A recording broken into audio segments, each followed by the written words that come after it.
Welcome to The Fight with Teddy Atlas, presented by Dynamic Striking. I'm Ken Rideout, joined as always by the voice of all combat sports, the legend Teddy Atlas. Teddy, how you doing? Good, I'm doing good. Welcome to my new abode, to my Looks new good. studio. And upstairs, I had an upstairs office that my son-in-law was using, and now him and my daughter and my beautiful grandkids moved out. They moved to Jersey. I inherited my office, and I turned it into a studio. So Can't believe they left you, by the way. So incredibly rude. So selfish. Very. I can't believe it. I thought my daughter loved me, and she took her kids and she left. I thought she loved me. But I see them. It's 50 minutes away. I see them fairly often, but it's one thing to see them and drive to see them. It's another thing to wake up in the morning and have them scream through the house, "Papa, I love you." I mean, there's that's that old commercial, priceless. But at the end of the day, I have down in my basement is like a museum. I have a lot of stuff from the years, 50 years in the business, 30 years of commentary, 40 years of training fighters. I got a lot of stuff in the basement. And then I had a lot of stuff that was, quite frankly, just taking up space and getting dust on it against the walls, because my wife, said, "I'm not putting it up upstairs." "Where are you putting it?" "You're not putting it upstairs." "Where? In the kitchen, in the living room?" "Where?" No, you're not putting it up. I said, "Honey, I got this stuff. We got to put it somewhere." There was no more room in the basement. So when this room became an idea available, and then became an idea to be a studio, I said, aha, we can now bring that stuff upstairs. So, Sam, no drum roll is necessary, but can you give a tour to our viewers of the room? Can we do that? So our great director here, Sam Rivera. Sam, if you don't mind doing the honors, and we'll do it without a drum roll, but if you can just pan the room and give our viewers a tour of the entirety of the room, so they can get a feel for why why I think this is appropriate. I'll give the fans a quick tour, a quick verbal tour that goes along with the visual that you'll see. I guess Sugar Ray Robinson, a lot of people think the greatest fighter of all time, against Rocky Graziano. I got the first black heavyweight champ of all time, his real autograph, Jack Johnson. That's a special one for me. Anything that's the first, it doesn't get too much more special than that. I got Michael Moore up here. Believe it or not, I got original. Ken, what do you think about this? I got original Twyla Tharp and me. I trained Twyla Tharp, the great choreographer, dancer, when she came back. She was 44 years old, I think. Ballet dancer, right? Yeah, and she did Dancing in the Rain with Sinatra songs. She did the what was it, Sinatra Suite on Broadway. She also did Hair. Remember the great musical years ago, Hair? She was the choreographer. Anyway, she's a legend. When she came back in 44 to actually dance with Baryshnikov and with some of his dancers down at the Kennedy Center in D.C., she asked me to train her for about a year to get her ready, and I did. She was in great shape. And Leroy Neiman one day came to the old Gleason Gym in Manhattan, where I was training her. Great artist. And he did his original charcoal sketches, Ken. And, me, I don't pay attention to this stuff. I've thrown away stuff that I'd probably be a multimillionaire if I kept it. Like, I had comic books that were used to sell for 8 cents, the original Marvels, like Superman, Fantastic Four, Hulk, Spider-Man. And I gave them away to a kid who wanted them years ago, but I can't even think about what they would be. And I hate when people tell me what they would be valued at. I tell them, listen. Never mind the comic books. Leroy Neiman I think he's one of the greatest like sports artists in history. His work is legendary. I love it. Super colorful, like beautiful. Well, I have two of his sketches. When he sketched me in Twilight, I was getting her ready. I was working the pads and putting the gloves on her at Gleason's. He sketched them, and then somebody said to me, which I wouldn't have been inclined to have asked. Someone said, Teddy, ask him for the original, ask him for them. So I did. I said, hey, Leroy, can I have those? He said, sure, Teddy. And he gave them to me, the original sketches. And then somebody told me they were worth, well, when they told me what they were worth, I was like, I'm glad I asked. I'll guarantee they're worth several tens of thousands of dollars at a minimum. I think his originals might be over $1 million. No, I don't think about that. Hold on, I'm going to look right now. I think they are. He did Wayne Gretzky, did Muhammad Ali. Well, maybe I should end this tour then, because I don't want people to That's all right. You got a bunch of guns like there if anyone comes in. Well, I do have stuff if somebody comes in that's not a collectible. that doesn't have an autograph attached to it, all right? So, yeah. I also, while you're looking it up, I also have the original Iron Man. You know, when Iron Man came out to the movies, Ken? Yeah. And you know the guy who created Marvel, Stan Lee? Yeah, of course. He sent me the original Iron Man poster, promotional poster, and he signed it to me. So I got that. Yeah, I got that. I also got the New York Daily News, the year that Michael Moorer, 94, right? The year that Michael Moorer won the heavyweight title against Holyfield. They actually put it on the back cover of the sports section of the Daily News with Michael Moorer with his hands up in the air saying the new champ. So I got that. I also have a beautiful tribute that Jack Newfield, the late great Jack Newfield, wrote on the front page of the New York Post when my father passed away. He wrote a story about him. I have a great picture of my mentor, Cus D'Amato, in the corner with Floyd Patterson. I got the original Roberto Duran corner jacket worn by the great Ray Arcel in all of Roberto Duran's lightweight title defenses. Imagine that. That's cool. That's a good one. I got that. And then behind me, I mean, you talk about greatness. I got Marciano against Don Carkel World Heavyweight Championship, the original, when it was in film, when they released the film on it. And then I got the one behind me, Michael Moorer signed it to me, was for when Moorer beat Holyfield. And then over on the side, you talk about legends. I got the great Mickey Walker. He had about 300 fights. He was a middleweight champ against Max Schmeling, because they would fight.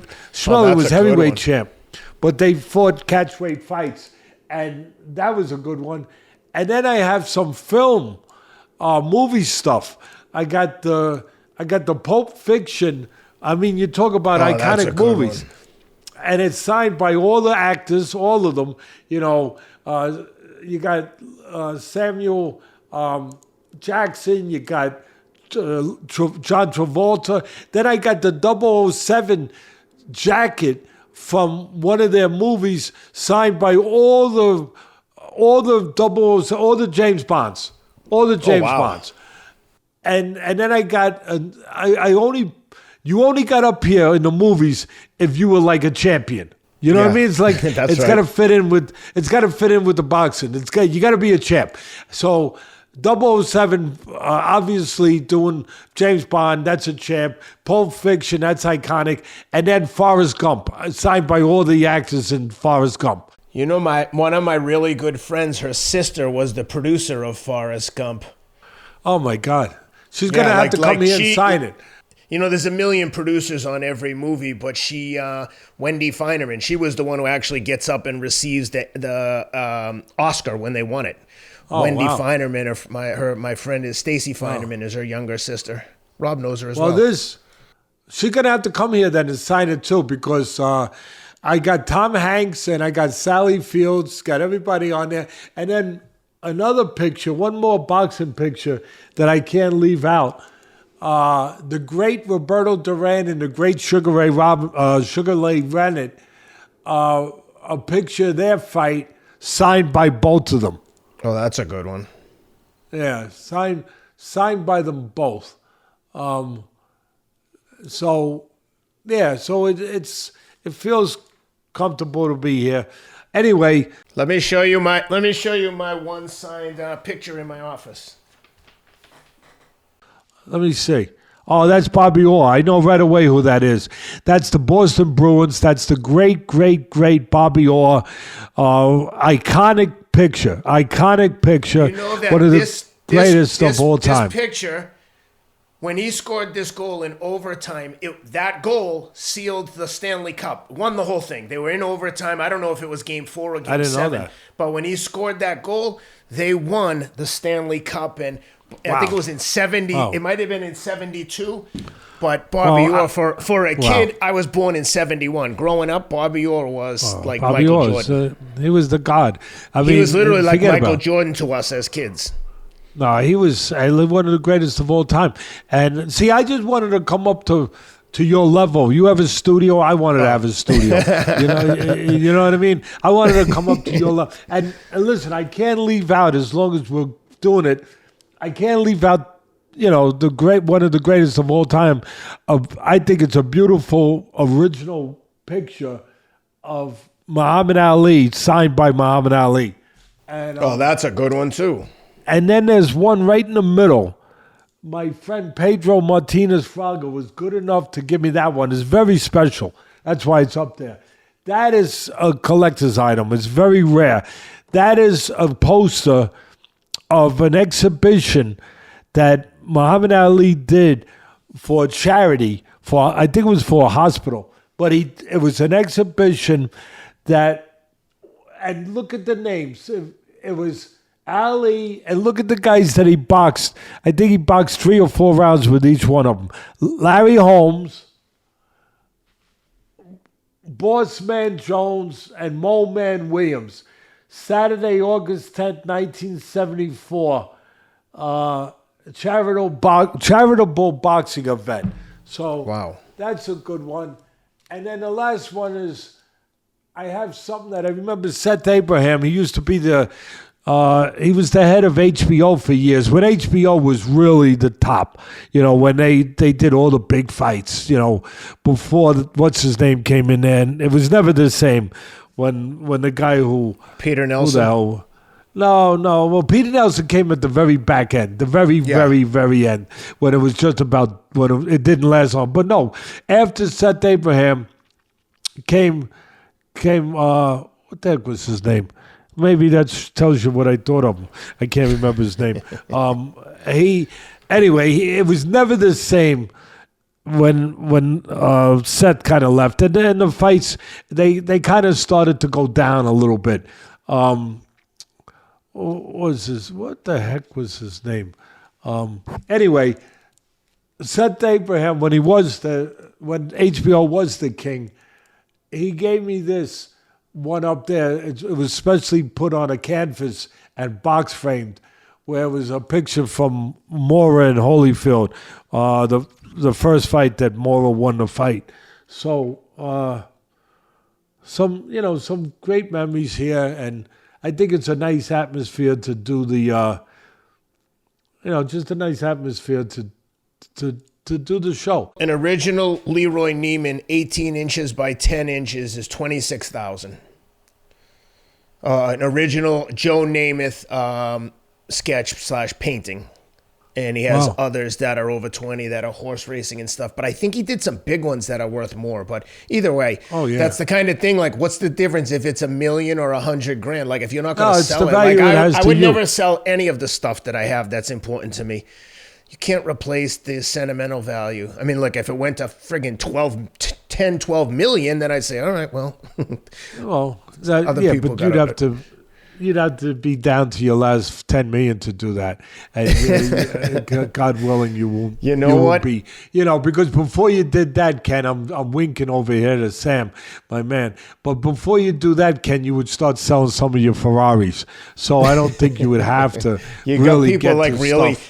I bump into people and they're like, "What kind of Ferrari do you have?" I'm like, Yeah. I don't Well, have a what Ferrari. color? I have a car payment on a regular car." Teddy said you have like a red, a yellow, all the flamboyant colors. You know what I mean? Yeah. But By anyway, the way, the one thing that I don't have that I would love to have is a signed jersey or helmet from Brady. That would be the coup de grace for a Boston sports fan. he's doing, speaking of Brady, I saw him the other day. I haven't really had time to listen to him too much, but I saw him doing the commentary that he's doing now, on the NFL. And what are the reviews on him since you brought him up? Because he sounded good. I mean, he's Brady. I would think he'd be great. The only thing I ever hear about him is like little snarky critiques that he said something inappropriate or something he's just because he talks like a normal guy talks, and we can all pretend that certain language is offensive and it's sensitive, but this is how real people talk to each other. But we can pretend that it's risque and sometimes super sensitive. Sometimes we're too sensitive. I don't know. Well, that actually brings me to one thing I wanted to talk to you and get your thoughts on. The first fight that I wanted to break down was a one-sided absolute. But let me say one thing before you get to that. Yeah. One thing that I would really be remiss if I didn't say it, because I think it's very important. Happy Veterans Day to everybody, and especially to all our veterans, past and present and future, of course. Without you, I know that, I wouldn't be here doing this show. We wouldn't be here doing this show. And if we were, we might not be doing it in English, number one. And number two, we definitely wouldn't be able to do it in a way that we feel it has to be done, where we voice our opinion without worrying about if people agree or don't agree with us. Right. We try to be responsible, and obviously we care about the boundaries of responsibility and all that stuff. We're both fathers, so obviously we care about that. We should care about that. But we can speak and say things that people often don't agree with, and we can say it because of the veterans giving us the right to say it, that they gave us a country where they fought and many of them died to give us those kind of freedoms, those that we do take for granted. I take it for granted. I'm the first to admit it. I take it for granted. But then when there's a solemn day, a moment like Veterans Day, to just reflect for a minute and just think beyond your own realm, to just think of the things you have and that you're grateful for and that you do sometimes just take for granted, to think, no, somebody actually fought and died to give me the right to do what I do without even giving it a second thought, that I just do every day, and say things that, that I'm allowed to say because of the country I live in, because of the sacrifice of those men and women that made it possible to live in this kind of country and have those kind of rights. But I'm making it. There's still there are still soldiers out there in combat 100%. Theaters, regardless of what any politician might say. But that brings me to the first fight, and that was a perfect setup. So happy Veterans Day. Happy Veterans Day, everybody. Happy Veterans Day. God bless America. God bless our veterans. Well, that brings me to the first fight I wanted to get your thoughts on. Tuesday night, it was a one-sided beatdown for Donald Trump. The American people completely rejected the Democrats' candidate and the policies of the Democratic Party, saying nothing of my political views. Just an observation that it was a one-sided whitewashing by Donald Trump. Any thoughts? Just that, hey, the democratic process worked, and it worked. If you're not happy or you are happy, either side of the ledger, you can do something about it. You can vote. Again, Thank our veterans for that. That you live in a country that, agree or disagree with some of the things, the policies, whatever, you have the most powerful gift in the world, the right to vote. Maybe the most powerful gift in the world is to give life. Maybe I should preface it with that. But aside from that, you have a great ability here and right to vote and to change things and to invoke change. And a lot of countries you live in, if you weren't fortunate enough to live here, you wouldn't have that right. So my only answer to you, I didn't think you were going to bring that up, but it's good, but my only answer to you is that the democratic process, it worked, that people's voices were heard, that the people spoke. They spoke and they said what they wanted. They said, if they weren't happy with the economy, they weren't happy with the things going on in other areas. I won't get into all the different things, but whatever, that they spoke. And if some of them, they were happy with it, they wanted something else, they spoke. But at the end of the day, the loudest voice was heard. And it was the voice of people to the overwhelming number, the popular vote, went to, saying, hey, we want the policies that Trump had put in place, what was that, 4 years ago, or 8 years ago, I guess it was, 8 years ago. We want to revisit those policies, whether they liked some of the things he said or the way he said them or whatever. That aside, they spoke that we wanted some of those policies. So, look, whichever way you voted, I'm not here to judge that. I'm just here to say, off of what Ken brought up, that hey, your voice was heard. Your voice was heard. You got an opportunity to do something that, again, talk about taking things for granted. That a lot of like it or don't like it. Some people are mad. That I understand. I do. I understand. But like it or not like it, remember when you go to bed tonight how blessed you are that you had a say, that you did have a say. Because there's plenty of places geographically around the world that you just would not have had a say. So there's nothing else I could say.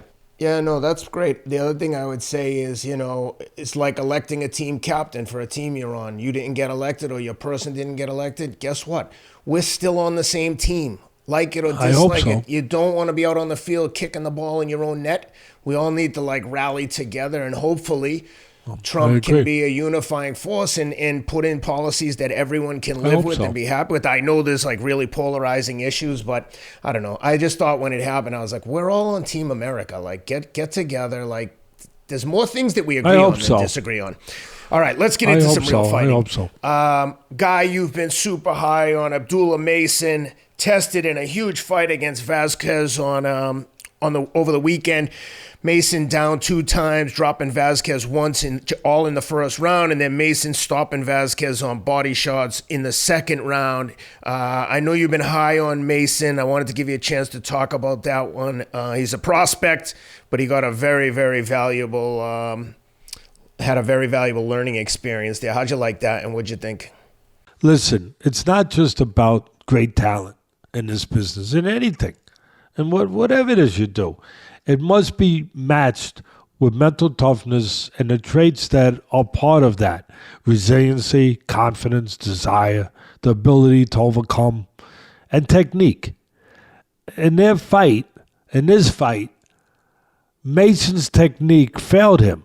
Yeah, I say it. I love the kid. It failed him. And it almost led to his first loss. But his mental toughness and pure talent did not fail him. It saved him. It really comes down to that as a trainer for me. Now they need to tighten up in the technical areas. Everyone makes mistakes. He's a good technical fighter, but there's things you can be better at.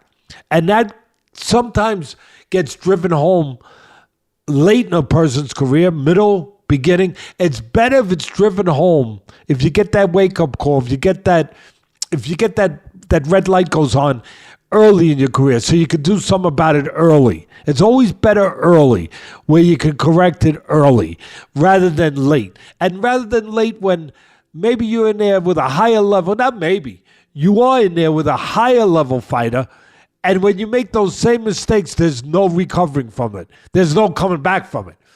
That mistake becomes final for that night. So he got a gift of being shown what he has to correct and being able to correct it now at this point. It's a gift. And I think he's smart enough, bright enough. I like what I hear from the kid to take it that way. And I know they listen to the show. And I hope he takes it that way because it's there to be taken that way.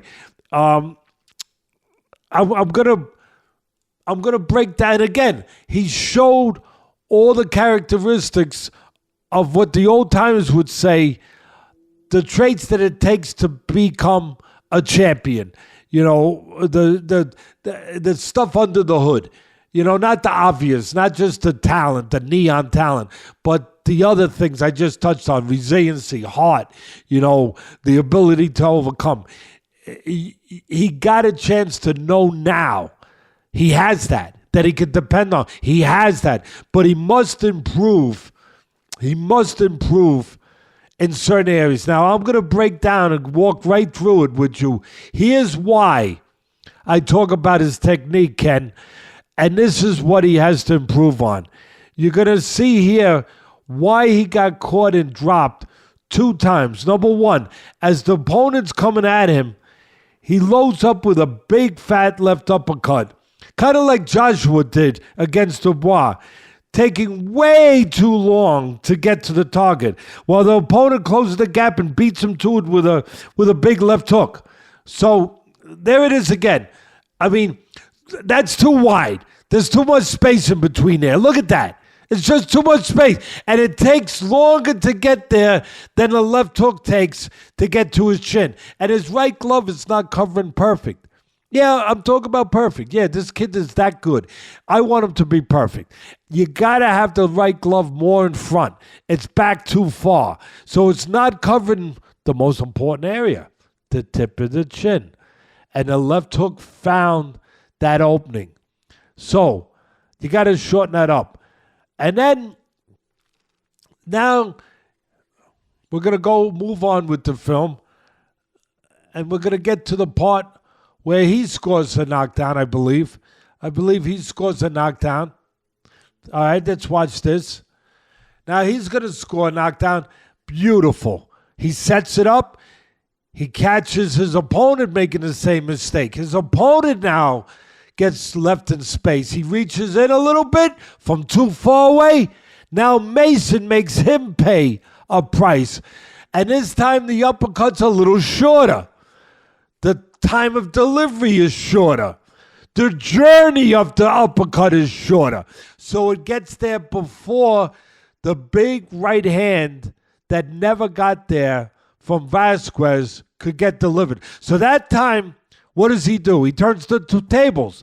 He takes advantage of Vasquez coming in from too far, leaving a wide opening. But now, Rob is going to be good enough to cue up the next lesson in the young Mason's journey to be a world champion. I think he's going to be a world champion. He's coming in, he's going after the guy. What happens? When you got a guy hurt, he's dangerous. He's dangerous because you don't get careless because he's hurt, because he's desperate. He's going to throw at you. What happens? Same thing. He starts to throw that wide left uppercut again. The right hand's not in the right place. And what happens? He gets caught again. A left hook. Some people will, it sounds fancy, they'll call it a check hook. All right, we'll call it a check hook. Whatever you want to call it. It's a left hook. And it's on the chin. And it drops Mason. And you know why? He never sees it. That's why I think the guy's got special heart. And I don't want to hear people out there say you don't have a chin. He got hit by a good puncher on the chin, full force, and he didn't see them coming. He's got a good chin. He got up. He's got a great chin. He got up. But again, same mistake. He's got to correct it. Throwing the left uppercut, too fat, too much space, took too long to get there. The right hand glove was not in the right area. And he gets hit with the short left hook as he's throwing the left uppercut. And then what does he do? He learns. He's got the finishing qualities to him. He finishes his opponent with a left uppercut. Same punch that got him in trouble. But what's the difference? It's shorter, it's more compact, and it's to the body. That is a smart man. That is a future world champion right there, that kid. Yeah, I'm saying it after he got dropped twice. Yeah, I'll say it again. I am putting my money on Abdullah Mason to be a world champion. He showed me everything. I know he had talent already, but sometimes you don't get a chance to look under the hood before you drive the car out into the highway. Well, we got a chance here to look under the hood, to see what was there. And there's good stuff there. There's good stuff. There's the making of a champion. There's character.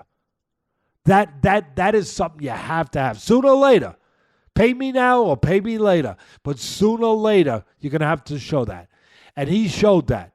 And now he's got a chance to correct those mistakes. And again, he showed me right there. He showed me that in real time that he could learn. Because he went after him. He had those instincts to still get after him, not to get shy, not to get discouraged, to still get after him. But he tightened up. He didn't throw that last uppercut the way he did when he got dropped those 2 other times. He threw it shorter. He was more compact. He was more tightened up defensively. He threw it from closer quarters, and he threw it to the body. And that took the air out of Vasquez, and it took the fight out of Vasquez. I tell you, it was a roller coaster for him and his crew. Obviously, I know that, but it was a roller coaster where it's going to serve them. It's going to serve them down the road to get to where they want to get that roller coaster to go up, up, up, and not come down. And I think he's going to wind up getting to where he wants to get to a world title. Love it. All right, we got a lot of fights to cover, so let's get into the next one. Subriel Matias scores a second-round knockout over Roberto Ramirez in a bounce-back fight that he desperately needed, coming off of losing his title to Lamparo. A big win for Subriel Matias. He looked incredibly strong and powerful. How'd you like it? Yeah, the thing with Matias, listen, I love Matias. All right? He's one of my favorite fighters. Because of his character, because of what's under the hood. He's shown that already. Because of his style, he's fan-friendly, he's TV-friendly. I mean, this wasn't even on a main venue, and I found it to watch it. I wouldn't track down a fight like that to watch. And I think that's a very good point that people should pay attention to. I thought the same thing when you said, let's hit this Matias fight. I'm like, that was a whitewashing because historically we don't cover a lot of like the kind of non-mainstream fights or non-big fights. And when I saw you had that on the list, I was like, oh, good. So hope people appreciate the significance of any of the fights we discuss here. Yeah, no, I hope so. And look, again, it wasn't on any mainstream stuff. It was like they put smoke signals up to find it. And my son had to find it for me because my son is smarter than me and he knows how to track that stuff down, and he found it for me. But I just love this kid. I love what he is, how humble he is, how tough he is, how exciting he is to watch. But I worry about him. I worry about him because everything I love about him is what also is something that has to make you worry about him. Everything that is great about him, that is his strength, that he throws a million punches, he's relentless, he throws short punches, he never stops coming, he goes to the body, goes to the head, he's got a great chin, great heart. That is also unfortunately, part of what is his shortcoming, because he truly comes in there not caring about what he's got to take to get to you. I wish that the people around him could just, and listen, this ain't fair maybe because I don't know who's around him. I don't know what they're doing. And maybe he doesn't learn. Maybe they did do it. Maybe they didn't do it.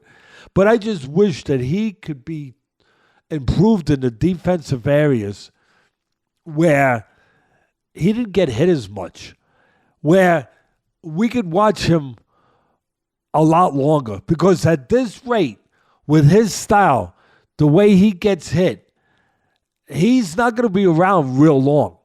I mean, enjoy him while he's here. Love him while he's here. And I hope that his people take care of him and he makes as much money as possible.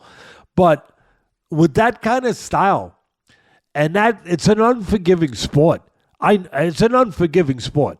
And with that kind of style, he, there's a reason why Floyd Mayweather's been around so long because, he's brilliant at what he does and he's brilliant defensively. He's brilliant at counterpunch. He's brilliant at the sweet science. This guy is brilliant at being a man. He's brilliant at what I always say, behaving like a fighter. He's brilliant at entertaining people. He's brilliant at finding a way to overcome. But the way he comes in, I mean, the other night, again, he was like a miniature Joe Frazier. Coming in there, throwing left hooks. That's how he ended the fight, with left hooks to the body. Like a little Joe Frazier, just coming, smoking Joe Frazier. Quite frankly, Joe Frazier, when he was at his best, bobbed and weaved and got away from a lot of shots. At his very best, when he was a younger, before the Ali fight, and the Ali fights. When he beat Jimmy Ellis for the title and all that, he was more elusive than he was later on. Again, when you're stepping up with the top guys and to those kind of levels, but I just wish that instead of his defense being a liability, which it is, for Matias, I wish he could be taught where, like a Tyson sort of, where it could actually become something that could actually make his defense could actually play into his offense, where it could actually make his offense more efficient, more effective, just better, where he would make guys miss and then make them pay instead of paying to get to a guy, taking 3 to land 2 or to land 4, whatever. I just wish that someone was able to give him those teachings to make him complete in those areas, because if he was, God knows how good he would be and what a terror he would be. He's a terror now, but what a terror he would be. He's now a guy that, as great as he is, that I want to watch him. On any given night, you don't know what can happen, because if he's in there with a puncher, he could, you're taking the shots he takes, he could get caught with a big punch, and that could be it. Because he is not defensively at a level where you can go in there with a punch and say, hey, don't worry, we can defuse this bomb. If a guy's real good, he lost his title. This was his first fight back since losing his title. And if a guy can box on the outside, for Matias to get to you, he's got to get in close. If you can be on he likes to take your will away, take your physicality and your will away. If you can box on the outside and you're up to it, you're a good enough fighter, not only technique-wise and talent-wise, but mentally, where you can handle that pressure, where you could give angles, where you could stay on the outside all night long, you're going to give him trouble. And then finally, if you're going to go fight his fight, which is a firefight, inside, either he's going to get you or you're going to get him. So anyway, I love the guy. I just wanted to give that. Let's go on to the next one. I really, when I see those guys, those are the kind of guys, Ken. People always ask me, Teddy, would you come back and train somebody? Every once in a while I do, if it's the right situation, right? And if it's somebody that I want to be around. I'm not going to train someone if I don't want to be around them. I'm just not going to. I want to be around decent people. But if there was a guy that I would come and train, it would be someone like him. because I feel that he can be improved. Who wants to train a guy that you can't add anything? I mean, he's already there. He's already you can't add nothing? No. But if you can add something, that's a privilege to have the chance to make somebody better. But he would be one of those guys. But anyway, let's move on, as they say. Yep, one of my favorite fighters, Jesse Bam Rodriguez, runs his record to 21-0, keeps his 115-pound title with an uppercut TKO of Guevara. Guevara drops his record now to 35 years old, 42-5. I love Bam Rodriguez. He just gets it done. It's Pedro Guevara, sorry. I was spacing on his first name. But big win for Bam Rodriguez. He just does what you expect him to do. Gets him out of there in the third round, TKO, 247 mark. How'd you like it? What'd you think? Pound for pound, he's got to be on everyone's list now. He's only 24 years old. So, you got to start there. You like him now? How much you going to like him when he's 25, 26, 27, 28, 20? Because you're going to get a chance to like him then. Because he's only going to get better. He's only going to get better. He's got to be on everyone's pound for pound list now. And it happened fast. It happened fast. But he's on that list now. Maybe in the top 5 even. Maybe. But he beat a 35-year-old, but a guy who's never been stopped. He was 11 years younger. He's a southpaw. Yeah, I love him. I love him for the same reason I love Matias, but one other reason. Because he gives you everything Matias gives you. Excitement. He gives you, fan-friendly kind of style. Where it's TV-friendly, where he's going to look to get to the guy. But he gives you one other thing that I wish that we could give Matias, I talked about.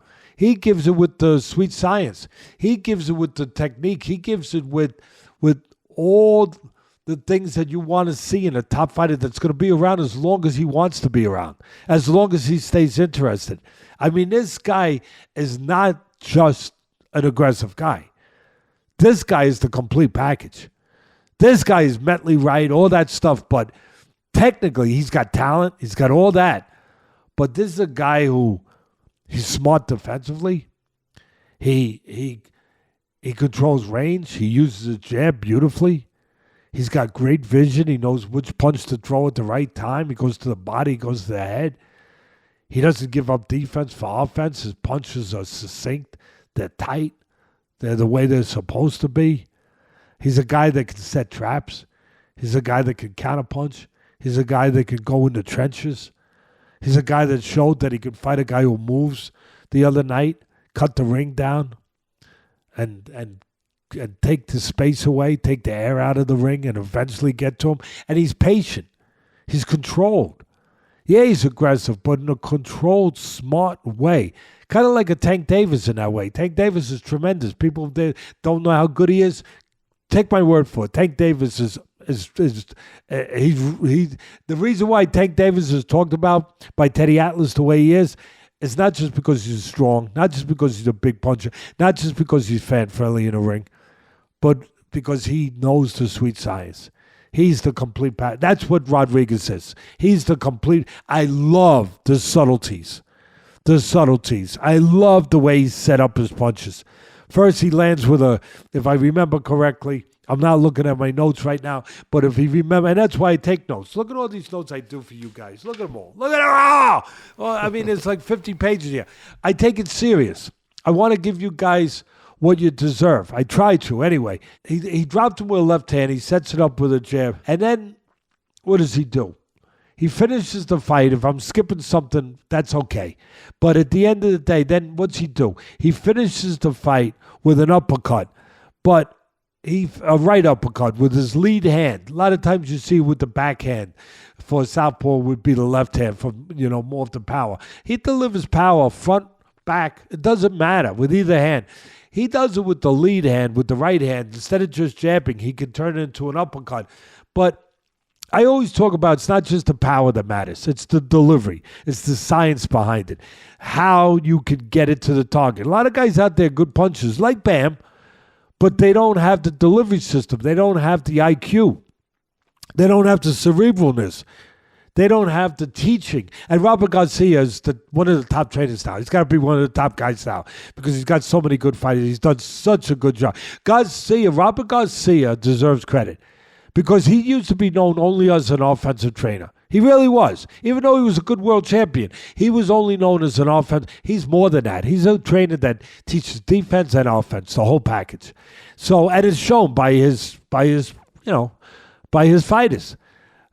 Rodriguez, the way he went about landing his punches, cutting the ring down, taking space away, and then landing that final uppercut, wow. He did little things. First of all, he gave a little feint just to freeze Guevara. Freeze him. Pull him in the position he wanted to put him in. That you don't see everyone do that. And then what does he do? He makes a little shift, kind of like a skier. Stay with me, people. Like a skier, when you see on Wide World Sports or whatever, you see the great skiers going down the slalom where they shift their knees this way and this way. They shift their knees. He did that.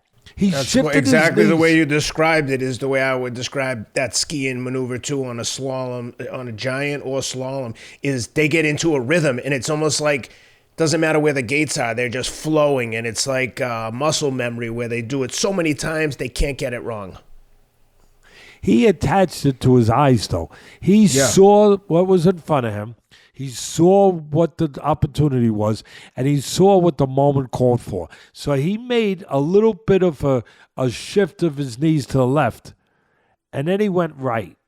And that little shift to the left got his opponent thinking that something's going to come on that side. So their eyes are averted to that side. If you don't see the punch coming, you're finished. You're finished, even if you have a good chin. Guevara had a good chin. He'd never been knocked out. He'd never been stopped. But he never saw the punch because it was so beautifully set up by the genius of Bam Rodriguez. Not just the power, the genius. He shifted left, got him to think it was coming over there, and then he goes back without even really making a shift. He goes back and it throws the right uppercut without even betraying to his opponent where he was going. He didn't show him where he was going. The last his opponent's brain was telling him was, be aware on that side. And it wasn't on that side. It was coming from the other side. That was brilliant. The last thing I'll add to it, he did something that I see very few people do. He came in, too long as I'm talking about snow and skates and all that stuff, ice, I'm going to stay on it. Did you see the way, people, I'm talking to you people and to Ken, did you see the way that he just smoothly skated in when he closed the gap? And he closes the gap really fast like a young Pacquiao. He closes that gap beautifully when he has to. But did you see the way he skated? I don't see too many guys do that. He skated in like he was on ice. Just skated in. And then he skated parallel, like a linebacker in football, where he wants to keep the running back in front of him. You don't want to go chase the running back because the running back go right around him. What does he do? He goes down the line, parallel. That's what he did to cut the ring down. But he skated. It was so smooth. It really was impressive. The way that he just moved in, so just like silk, like on ice skates. Anyway, Bam Rodriguez, and I'll finish with this. I'm not giving him all these superlatives where he hasn't earned them, where he just did it with a 35-year-old guy who's never been stopped. You look at the guys he's already beaten at 24 years of age. He's already beat. I know some were older. It didn't matter. They was still viable when he fought them, until he fought them. Some of the guys and Sonny Edwards, tremendous boxer, tremendous person too. I met him. The way he took them apart just look at the list of iconic former champions that he has already on his resume, that he has already beaten. Wow. This guy. If there's any Bam Rodriguez stock out there, let me know because I like to buy some. It's funny you say that. I was just telling someone this morning I want to buy as much Bitcoin and cryptocurrency as I can since Trump's been talking about deregulation. It's just been up every single day, and it's funny you say that because I was going to say, yeah, buy some Bam Rodriguez and buy yourself some Bitcoin too. Doesn't seem to be ever going down. I say that in jest, obviously. Yeah, and I'll tell you, Ken, I'll leave it with this too. I know there's a few wise guys saying, Teddy, you told us 3 times you're leaving it, and now you're still here. But I want to add this one thing. I didn't by accident call him a genius because he's doing more than just lefts and rights. The way he's doing it, it's the mark of a genius, just like a Mozart, a Jimi Hendrix on the guitar, Louis Armstrong with the trumpet. I mean, you see and you hear the talent, but it's the genius component that makes the talent come out in a different way and a special way. Same thing here. We've seen talented punches with speed, and all that, and, power, but just the genius of how to use that, as I said, just at the right time. That's what made Jimi Hendrix, iconic and a genius. He played the guitar different. He just played it different. He played it backwards, he played it upside down, whatever. But he created sounds that hadn't really come out of a guitar before. Same thing with Louis Armstrong. He hit notes that really you hadn't heard before until he hit them in his own way. So anyway, I just want to say that I appreciate when I'm seeing something special. And I was watching something special. Now it's going to be interesting to see because he's going to bring money to that division now. And he's going to bring attention to, everyone's going to want to mention his name now because, it's kind of like when Canelo was a guy. Everyone want to mention Canelo. Why? Because you could make money with Canelo.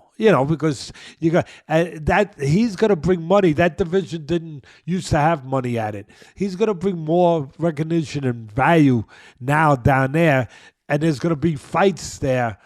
And I think, he'll probably be able to move up because he's only 24. I'm not saying he has the frame like some guys real tall where they can fill up, but I think he's got enough where he can move up. And when you're that good a fighter, you can move up anyway because you're that good. Because, it's the other guy's not going to impose his size on you because you're going to kind of negate that size advantage because you're faster, because you're smarter, because you're better. And anyway, it's going to be interesting eventually to see if he moves up in weight enough to actually fight the great. And I say great. The great in a way. That's probably what people are going to be thinking already. Not yet, but they're going to be thinking about that in the future. Anyway. Next up, Raymond Ford. Back in the win column, gets a 10-round unanimous decision over Orlando Gonzalez. He had Gonzalez down a couple times in the fight. I believe it was round 2 and round 8. Twice. Yeah, round 2 and round 8 down, bouncing back from a very close split decision loss to Nick Ball over in Riyadh. I think you might have been at that fight. But good win for Ray Ford. What'd you think of the performance? Did he get the opponent tailor-made, or did he show anything interesting? He fought a tough opponent, very game, tough, real fighter. Southpaw, Gonzalez, they're both Southpaws. He fought a tough guy in Gonzalez, but Ford is that good. Ford is that good. You remember that movie, Ford and Ferrari? Yeah. Yeah. Ford is, I'll put Ford with Ferrari. I'll put this Ford with Ferrari. He's that good. He is that good. I was there when he fought Nick Ball. I love Nick Ball. And that guy is a ball of fire. That guy is exciting. That guy is fun to watch. It was in Riyadh, Saudi Arabia. I was there sitting with my son ringside watching that. Very close fight. it could have went the other way. But Nick Ball, listen, he fought a great fight. He earned it, but it was really close. And Ford felt that he needed to move up in weight. And this was the first fight since he lost that. And he moved up. He moved up in weight now from 126 to 130. And it looked like it helped him. Who knows? I mean, I'm just telling you, he looked strong. He always looks technically solid and really a good fighter, but he looked strong, maybe a little bit more, maybe. At the end of the day, who can argue with success? He moved up. He looked terrific. I love Ford.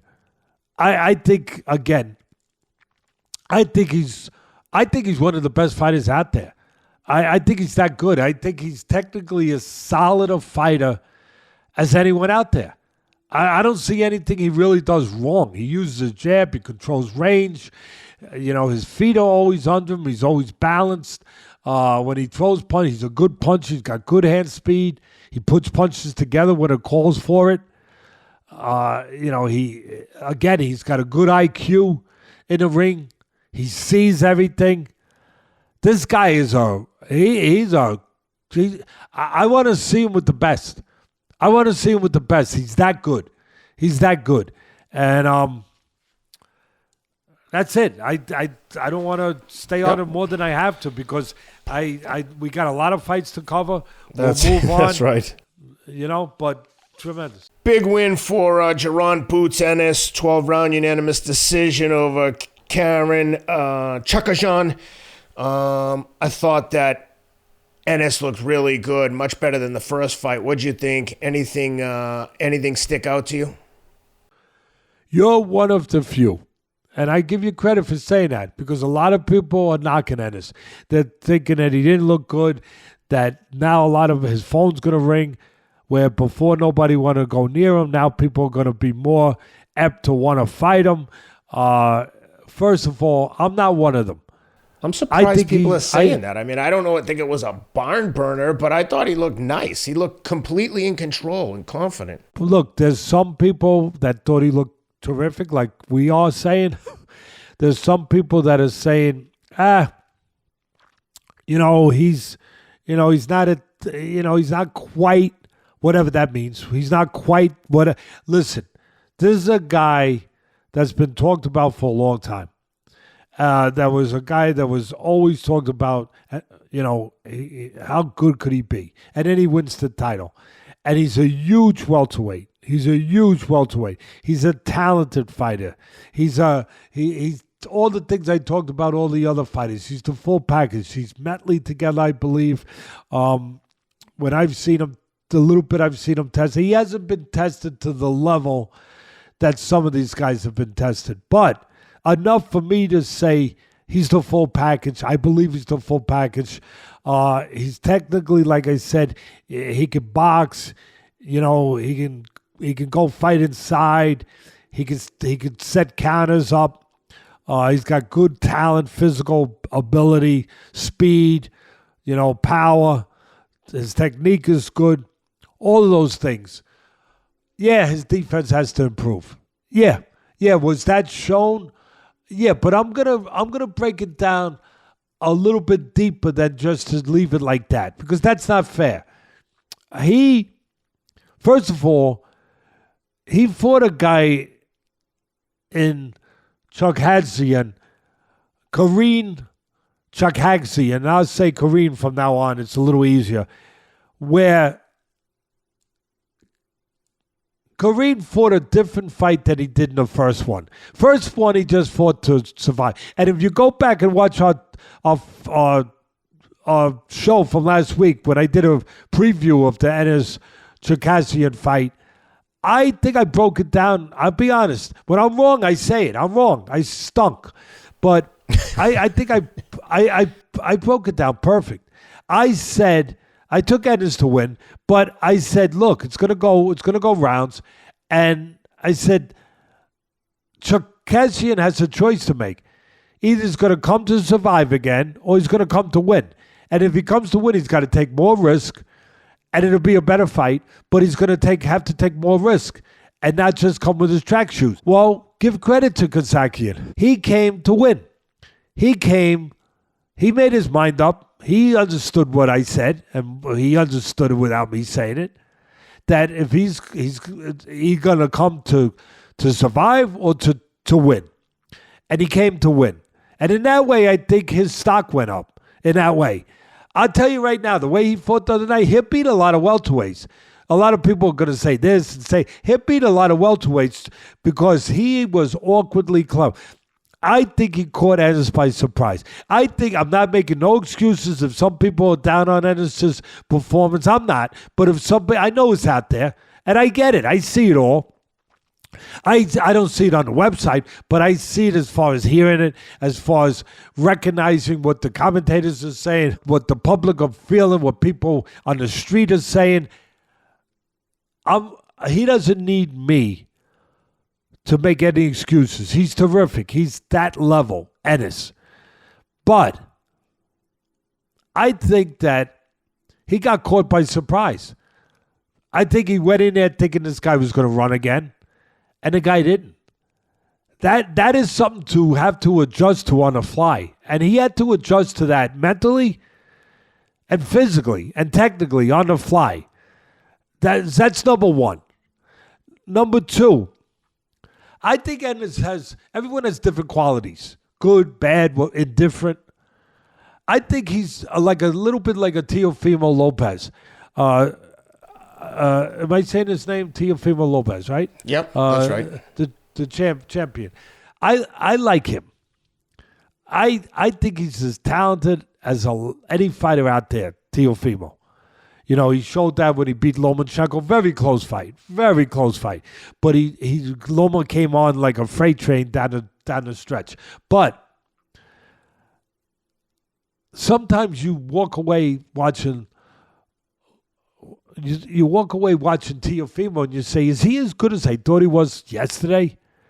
Because sometimes he's underperforming to the expectations you have of him.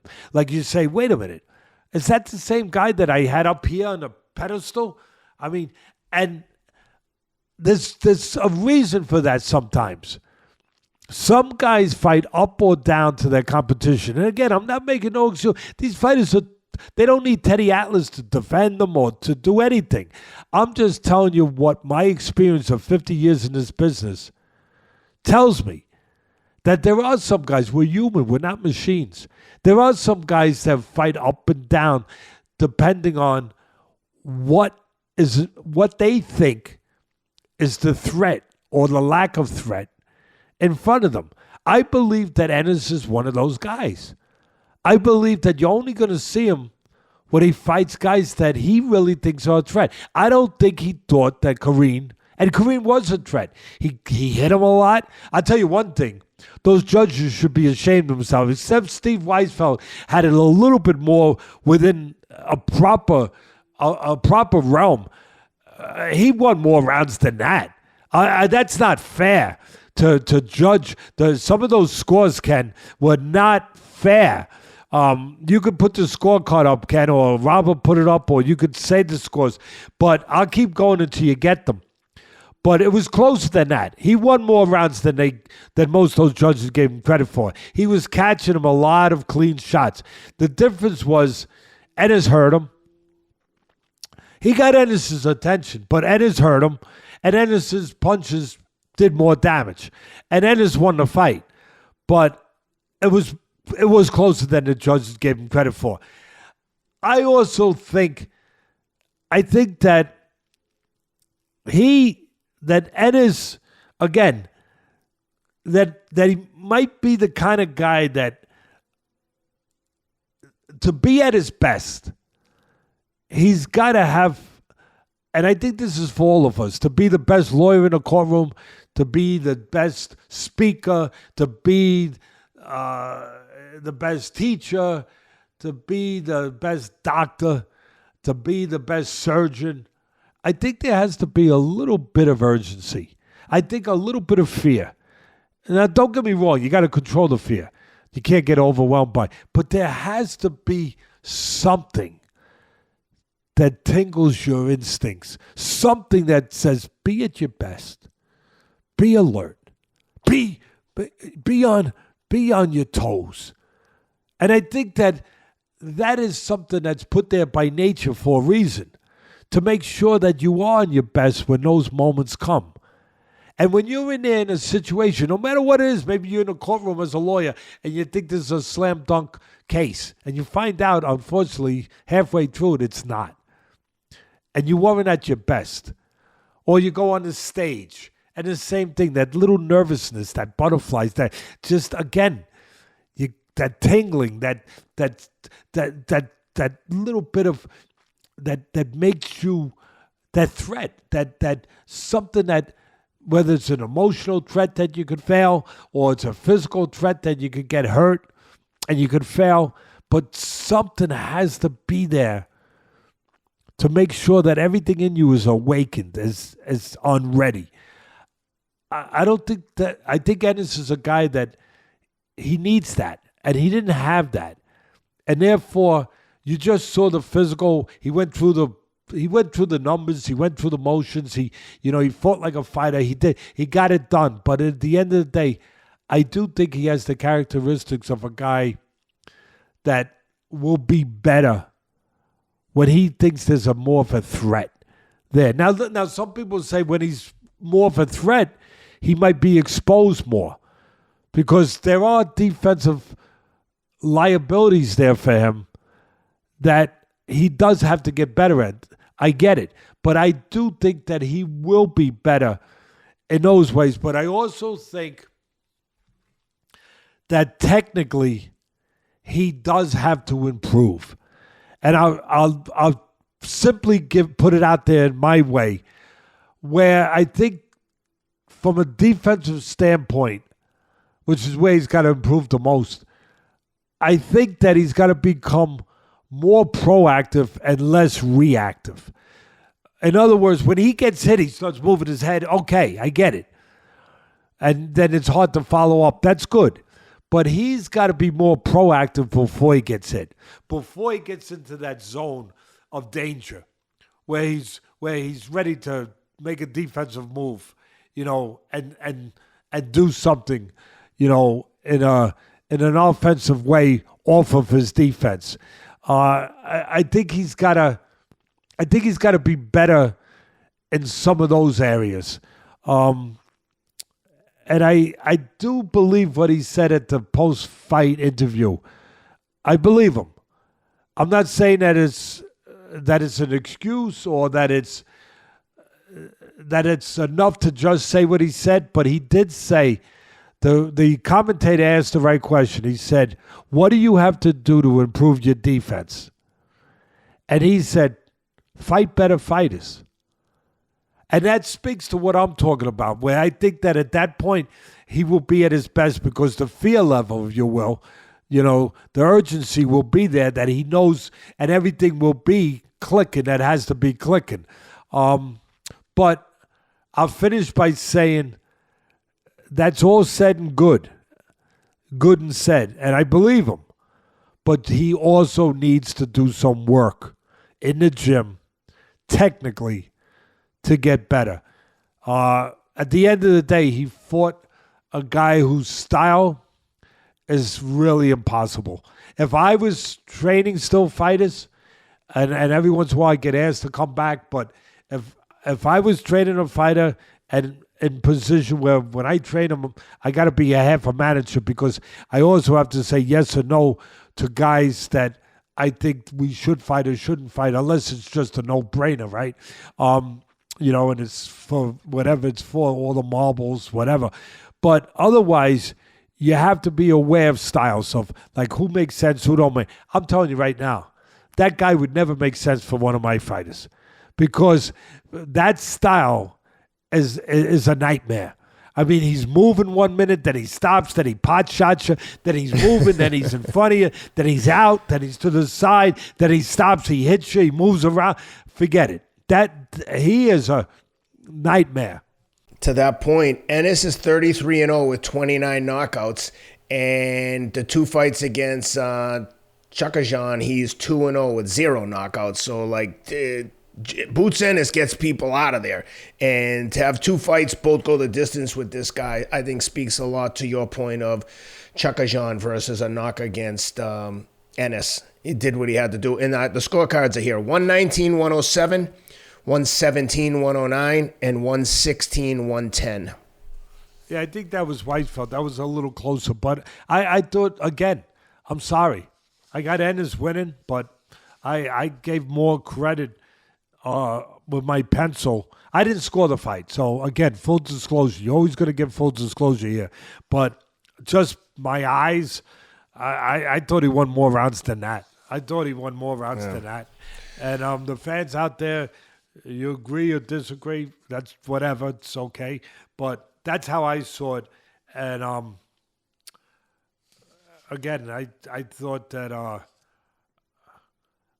I think this guy will beat this guy. The way he fought against Ennis, he'll beat a lot of guys. Next. Yep.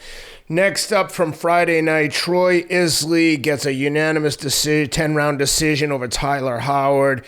Howard tried to open up in the 10th round, but for the first 9, he was pretty much offensiveless. And Isley gets the easy unanimous decision. How'd you like that one? Isley is a good prospect. He's another prospect that Top Rank has. 14-0. And they do a good job. Yeah, they do a good job bringing him up and everything else and all that stuff. He's an Olympian. He's a good prospect. He knows how to fight. I'm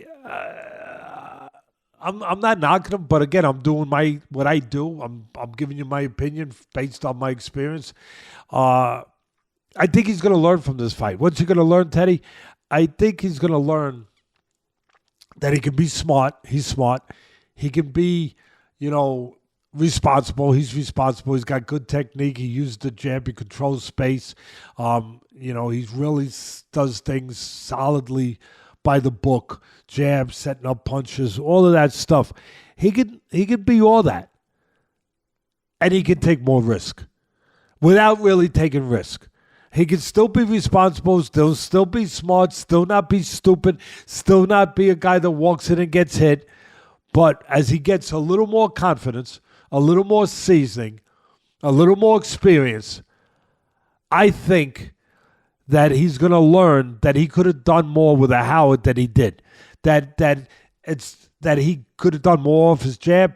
He was controlling space. Okay, beautiful. Instead of just being satisfied to land a jab, put some punches together while you're controlling that space. You got him at the end of your jab. You got him at the end of your punches. You got him where you want him. All right, dress him up. Light him up a little bit. Put some punches together. You could do that without being reckless. I thought he was trying to control things with jab in a cautious way without being reckless, being responsible. And he did. He won every round. He lost the last round. Other than that, he won every round. I just think he didn't serve himself as far as. And I get it. He could say, hey, I don't care. I only have to satisfy. I think the commentary, I only got to make myself happy. You hear that all the time. You know what? Buddy? Yeah, you and your trainers, everybody, I agree. But you do have to, at some point, get the fans to want to follow you. And again, it doesn't mean be reckless. It doesn't mean be a bomb thrower. But you could do more. Because you want to do more. You want to be the best you can be. And I think experience is part of it. I think the experience will give him the confidence to know, yeah, you know what? I can do more. And I think he will do more. And I think he's going to have to. And I think he will. This is going to speak to the point I'm making. Howard was trying to be aggressive. He wasn't going to win on the outside. No way. He wasn't equipped to win on the outside. He had to get close and do damage. He was very carefully trying to get close. Too carefully, but very carefully. And he never got close. And then finally, when his corner finally got through to him, I guess, and put some urgency to him and said, hey, you got to knock him out. It's the last round. You got to take some risk. He finally came forward. He finally threw punches. And you know what? He landed some. He had some success. He won the last round. And you know what that showed, to my point? You know what that showed me? That I'm right. That when a guy like Isley, when he's doing just enough to get by, and he could do more, but he's not, you think you're being responsible, but in the end, you're irresponsible. Because in the end, you're going to allow your opponent to get more confidence. You allow him to get braver. And instead of next time waiting till the last round to get brave, your opponent might start getting brave in the third round. Then what are you going to do? Yeah, you're going to rise to the occasion maybe, but you're going to have a guy now that thinks he can get to you. And maybe that's what you want. Maybe you open up more, you catch him. All right, fine. Fine, more power to you. But my teaching with fighters is, hey, don't let a guy get brave. And he allowed Howard in the last round to get brave. And I'll finish with this. The writer that does the scorecards, I'm not thinking of his name now. Mannix? No, that's the Zone. This is the ESPN. What's his name? Mark Kriegel. He's a writer. I get it. He's doing the boxing. All right, and he does a good job. But unless you're a real boxing guy, you know, whether you made a living as a trainer or as a fighter or both, whatever. He asked a question, and he didn't understand the answer. And I'm going to give him the answer. He asked a question to the commentators at the end. He said, why did Howard wait to the last round to finally open up? And why? And he was sincere about the question, very sincere. Why? Look, he had success. I'll tell you why. Because it's a mental game. This is not a physical game only. It's 75% mental, like I say all the time. And until you have the control over your emotions, until you have the control over your feelings, over your fear, where you control that, not your feelings, not your fear is in control. You're in control of your fear, and you're using your fear. Your fear is not using you. Until you get to that point, and that takes time. That takes experience. It takes confidence, and it takes discipline to get to that place where you could discipline your fear, your doubts, your emotions, and be able to say, versus what you feel like doing, do versus what you don't feel like doing. You feel like being safe. You feel like not taking a chance. You feel like just going through the rounds. He's not doing too much to me. I won't push the envelope. I won't take a chance to do too much to him. We'll keep it this way. I'm comfortable. Until you get to the place, if you ever get there, only the top guys do, where you could say, no. That ain't how I become a champion. That's not how I win. I have to control it. I gotta go to an uncomfortable place now. And Howard wasn't able to do that. But to the question of the writer, he said, but why did he do it in the last round? Why didn't he do it in the second round? Because he doesn't have the confidence, the discipline in those areas to do it early. Because he knew that it was the last 3 minutes. Because he knew that the end was near. Because he knew it was easier. Yeah, that's right. We're human. We're not machines. He knew there was less risk to do it when there was only 3 minutes left than to do it when there was 30 minutes or 36 minutes, whatever the amount of rounds it is. In other words, he did not have control over those judgments. He didn't have the discipline to say, yeah, I'm going to go take a risk. I'm going to go throw punches. I'm going to try to find a way to win right now. He took the easy way until he got to the place with 3 minutes left where there was less risk. He only had to do it for 3 minutes. He's got to get to the place, and his trainer has to help get him there, if he can, to where he understands what he understood in the last round, that he understands that in the first round. I just want to say that. I think it's important to say it. I think it's a teaching moment. I do. So anyway, that's the story with. Did we cover? That leaves us to what? We got one more. Keyshawn Davis handles business. TKO in the second round against Gustavo Lemos. Not much of a test there for Davis. What'd you think? Lemos, they thought it was going to be a test, right? He's a guy that got one loss. He's a veteran guy, whatever. But he came in 6.4 pounds heavy. Listen, you can't ignore that. That says you're not ready. 6.4 pounds heavy. Holy he had to cow.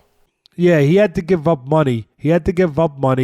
And Davis took the fight anyway. Davis, is a good prospect. He's a silver medalist from the Olympics. That's crazy. Yeah. See, a lot of people said, that's going to give him an edge because he's going to be big. He's going to give strong. I'm not one of those.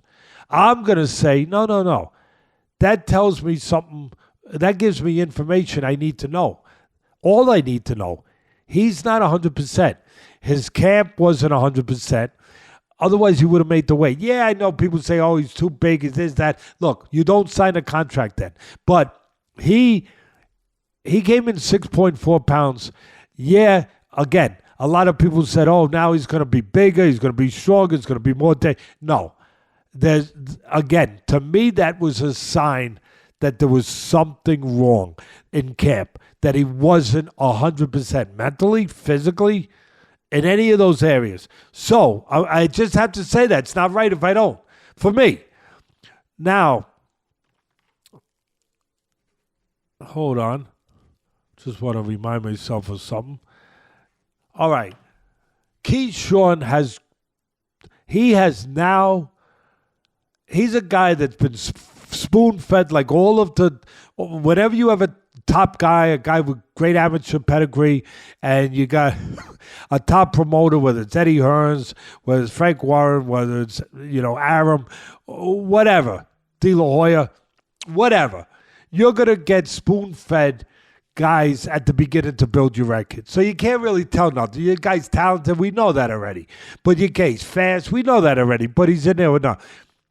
Keyshawn Davis is now, he didn't have my attention before. I'm going to be very honest. He's got my attention now. He's now a legitimate prospect. He's a legitimate contender now because he has gotten seasoning. He has developed. Over his last 3 fights, whatever you want, he has gotten markedly better. Markedly better. And people that know me know I don't throw out superlatives. I don't throw compliments out there unless I think that they're warranted. I don't. This guy has grown into a real contender. I wasn't sure if he was going to get there. I wasn't sure. I knew he was talented. I knew he had the pedigree in amateurs. I knew that. He won a silver medal. I knew he had a promoter that was going to bring him to the dance. I just didn't know what he was going to do when he got to the dance. Well, you know what he's going to do? He's going to rip up those floors. Yeah, he's going to rip those floors up because he has become, again, he has really developed, and that's what you hope for. He has developed into a real contender, a real blue chip prospect. This guy now, I wouldn't say that he's out of his league with any of the top guys now. And that's a big statement coming from me. Big. I'm not saying he's going to go big Tank Davis. I'm just telling you that I think that I wouldn't say that he's overmatched. If you told me he's fighting any of the top guys, before I would have said he's not ready. I wouldn't say that right now. I wouldn't say that now. He showed me. He's sitting down on his punches. He's still smart. He's still responsible. He's got hand speed. He's got all those neon talents, all of that. But now he's bending his knees. He's controlling range. He's grabbing the floor. Yeah, he still moves, but he moves while he's set to punch. Yeah, he'll still step back, but he steps back where he's set to unleash a counter. which he did. He caught Lemos coming in overly aggressive, maybe desperate, maybe knowing that he wasn't in top shape, whatever. Coming in, reaching in a little bit. And what did he do? He caught him a counter, dropped him with a counter, threw a beautiful counter. I think it was a right hand, beautiful right hand counter. And then he finished him with beautiful shots. He showed the good eyes, the good vision, the calmness, where he picked the right punches, a beautiful body shot. And then I think it was an uppercut, if I remember correctly, that he finished him with. But at the end of the day, he showed me what I needed to see to believe that this guy has gotten to that place where he's ready for top guys. I mean, again, he's not just moving. Before he was moving too much. He wasn't set to punch. Now he's moving where he's set, where he's dangerous, where he's exciting to watch too. I love what I saw. I believe what I saw. I want to give credit to another guy out there that didn't fight. But if I'm going to be talking about Keyshawn, who's a silver medal, I would find I'm remiss, and I would find that I was wrong if I didn't mention Andy Cruz. Andy Cruz is a Cuban prospect that beat Keyshawn in the Olympics. He represented Cuba. Keyshawn represented us, the U.S.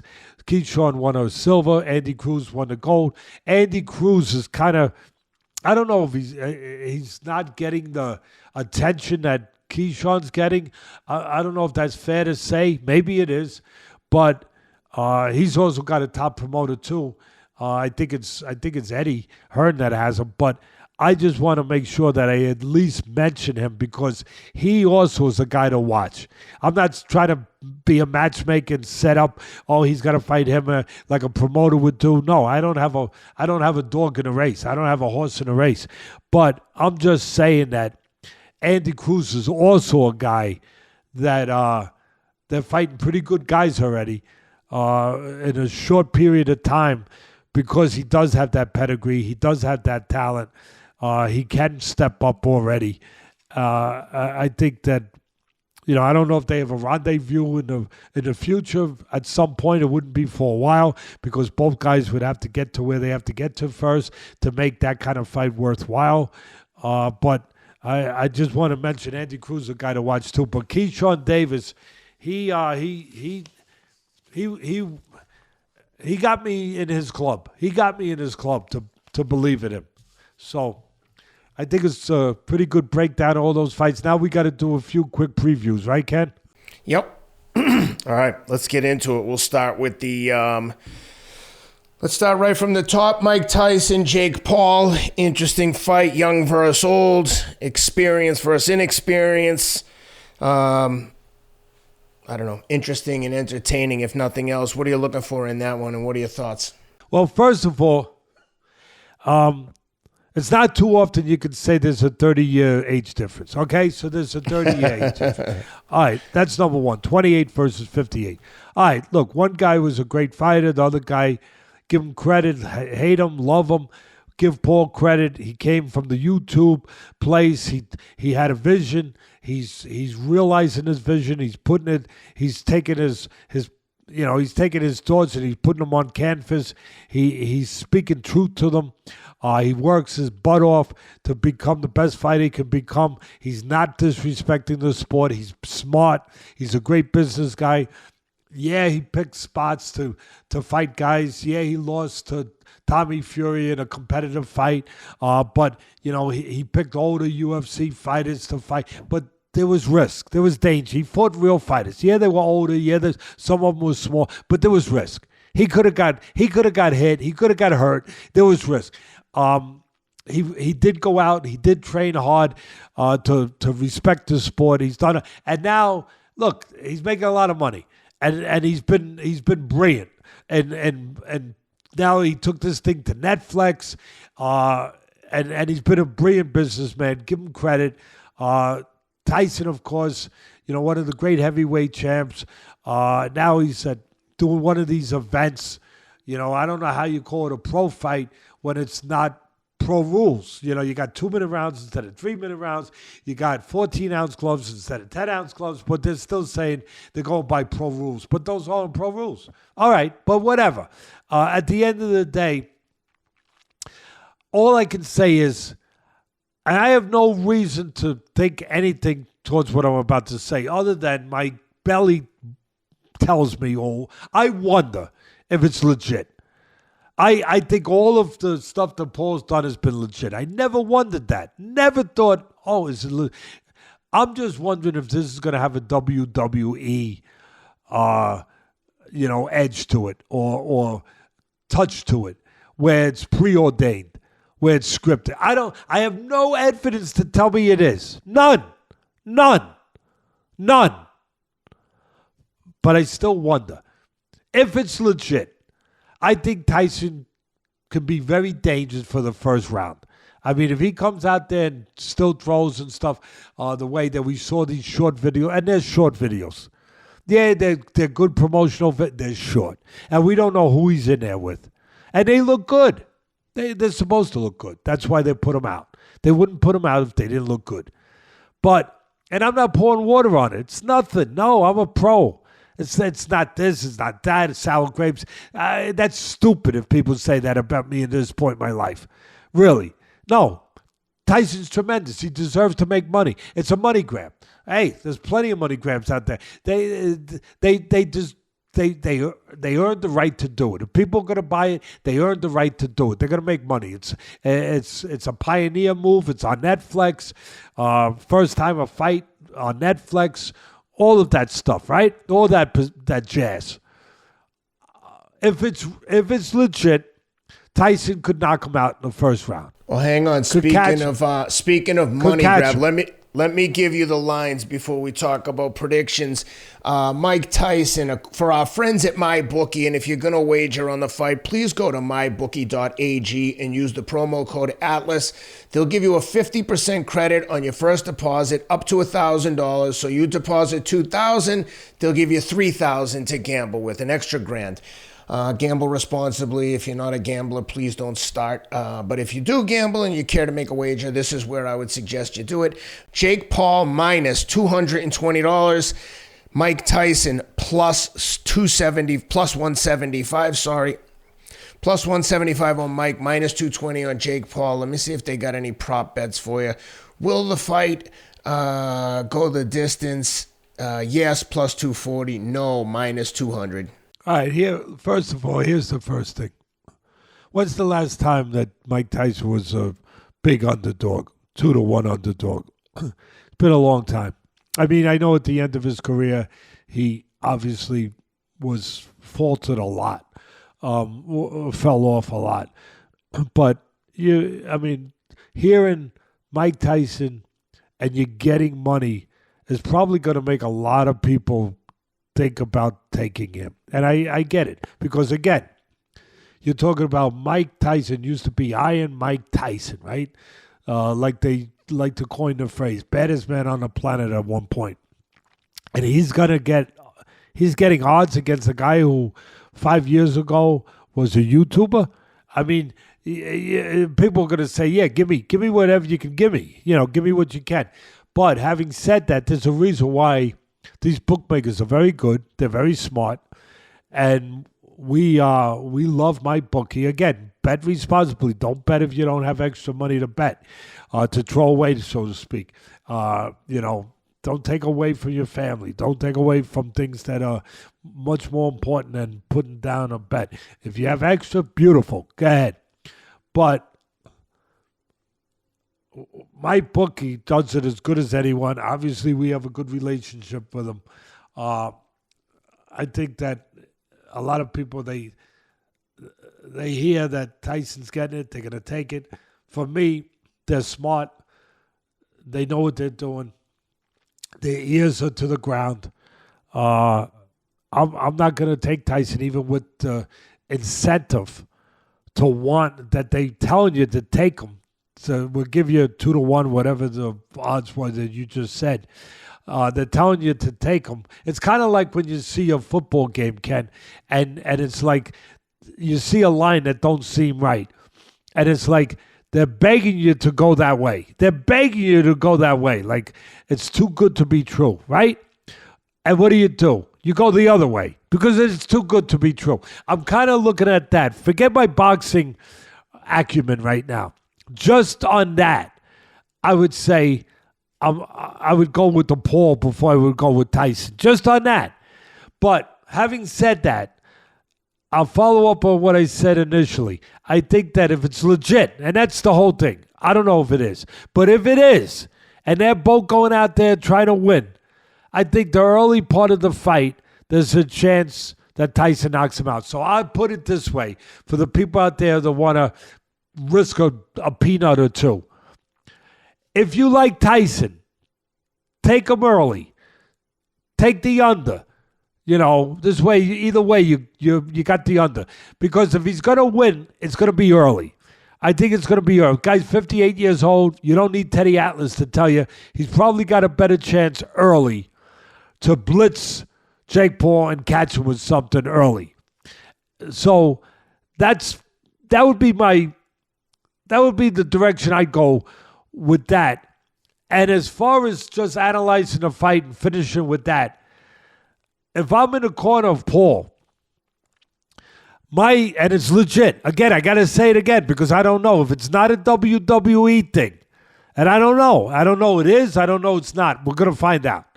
And a lot of people are going to pay to find out. The curiosity. Curiosity killed the cat. Well, curiosity, can kill pay-per-view sometimes. But this ain't pay-per-view. You can't. How can you go wrong? You're getting it free. You get it on Netflix. If I'm in the corner with Jake Paul, I'm telling him, control the outside, use your jab, but be smart with your jab. Don't throw it too slow. Don't throw it where you're leaving an opening for a counter right hand. Tyson used to be very good at making guys miss, making them pay. So make sure you're throwing your jab at the right range, the right distance. Make sure that maybe you feint him first, get him off balance, make him make a slip first, then jab. In other words, feint him, make his head moving first, and then you won't leave yourself exposed. So feints would be part of it. Controlling the outside would be part of it. Using a smart jab would be part of it. And I would look to score a knockout. In a way, not going out there crazy, but I'd look to score a big punch with the right hand. Tyson does throw dangerous punches, dangerous hooks. Sometimes, especially at 58, maybe he throws it from in front. Maybe he throws it a little fat. Maybe he throws it from a little too far away. Straight right hand, whether it's thrown by a former YouTuber or by a former champion, straight beats round. If Paul can discipline himself enough to control the outside and get Tyson to lead with a big left hook, he's got a chance to land the big right hand. And he punches good with the right hand, Paul. He does. He's got a chance to catch him with a big right hand. So that would be my scenario and my advice for Paul. As far as Tyson, I said it already. Do what you do. Come in there, let your defense create offense. Make them miss, make them pay. And do what you used to do. Throw punches with bad intentions and get the guy out of there. I do have the prop lines if you want to hear them on my bookie. Jake Paul by KO is -105. Mike Tyson by KO is +250. Jake Paul by decision +370. And Tyson by decision is +900. I'm thinking if it is WWE, and it is, I don't think Tyson's going to let himself get knocked out. I think that I'd go with the Paul by decision. He's the guy. I would say the same.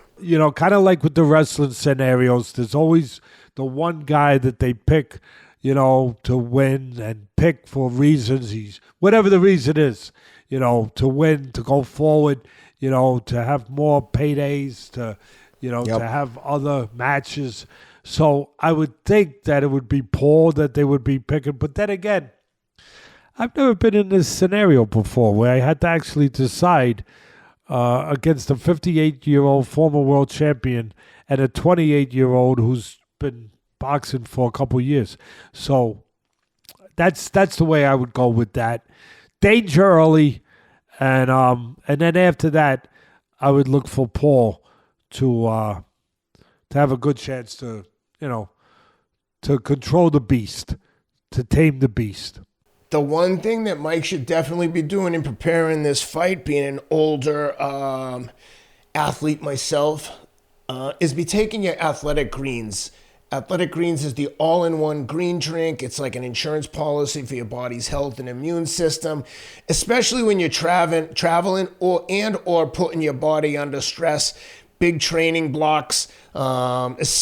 Certainly if you've been out of the ring the way Mike has and now you're ramping back up, even if you had 12 months to get ready, it's a huge strain on the body, and you should definitely be focusing on nutrition. Athletic Greens make sure you get all of your vitamins, probiotics, prebiotics, and everything else associated with it. I take a scoop of this in the morning with about 8 to 10 ounces of water. It couldn't be easier.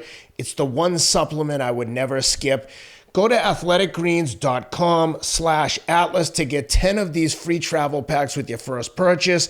Again, it's athleticgreens.com/Atlas to take advantage of the offer. 10 free travel packs with your first purchase. Give yourself the gift of health and take care of your business. Training, nutrition, and sleep, the 3 pillars of being a healthy mind and body. Next up, Teddy, Amanda Serrano, Katie Taylor, part 2. This was an incredible fight the last time. I've never met Katie Taylor, but I really like Amanda Serrano. She's a really nice kid, and I'm looking forward to this one. These two are gonna, if the first fight was any indicator of what we're in for a treat here. What are you looking for in this one? I mean, both of them are great ambassadors for the sport, great fighters, both of them. Katie Taylor, more accomplished, Olympic gold medalist, but Serrano too, great, world champion, great offensive fighter. Katie Taylor, more of a boxer, well-rounded fighter. But both of them know what they're doing. Both of them are great.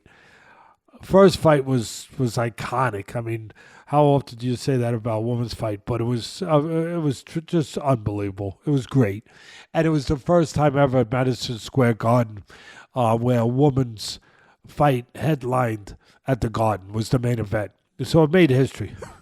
It's a matter of who's got more left. I think they both left a piece of themselves in the ring. I know Taylor won a title since then. She lost a fight, then came back and won a fight since then. But she's not, she's getting up there in years. They both are, but she's getting up. She's been in, especially in the last several fights, she's been in a lot of tough fights. That was a tremendously tough fight against Serrano. She had to come from behind a little bit to win that fight.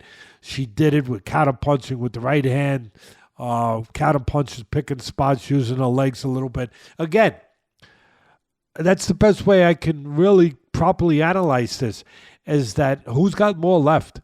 And Katie's been in some really tough fights. I mean, that's what I just said. Dutch girl, like some real well, that's what I'm saying. That's what fights. Yeah, that's why I'm going down that road. She's been in a lot. Yeah, she's been in a lot of tough fights, and I don't. How much does that take out of you? What's left? That first fight took something out of both. What's left at the end of the day? I'll tell you what's left. I don't know what's physically left, but their character is always left. Just like with Ali and Frazier in the throw in Manila, they were a shadow of themselves, of what they used to be talent-wise, reflex-wise, ability-wise, but their character made it a great, because their character was still intact.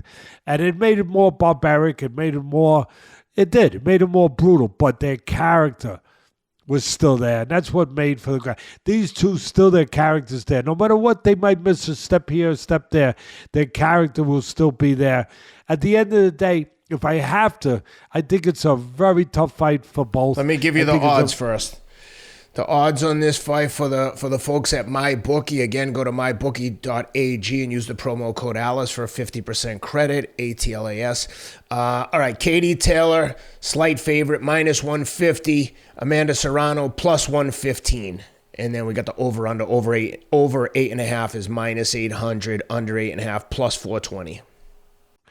I don't want to lay 800. I think it's going to go rounds. I think it's going to go the distance. They have too much character, too much experience, too much ability, too much heart not to go the distance. But you never know. If you want to take just will it go the distance, minus 410.